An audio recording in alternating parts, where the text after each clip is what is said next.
finally dumating na nga itong ating magnetic phone holder, kasi itong gamit natin na to nahaharangan yung ating aircon vent. So install natin, plano ko dito. Try natin ilagay.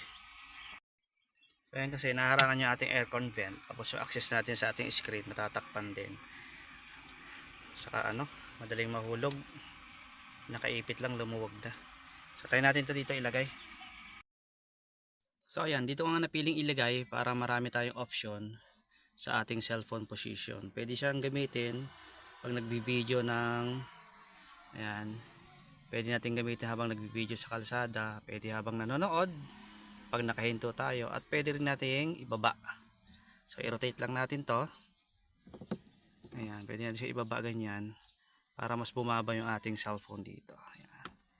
So ganyan, para hindi masyadong naharangan naman yung ating harapan. So ayan, sa ganyan na siya. So ayan yung pinaka perfect fit para sa atin. Okay, so pwede mo siyang iangat, pwede mo siyang iganyan, ganon, para kumuha ng video sa harapan, or pwede nating mas iangat, rotate lang natin. Ayan, so ayan, ganyan. So mas angat siya, pwede natin itulak konti yan, ganyan. So ganon. Okay, perfect.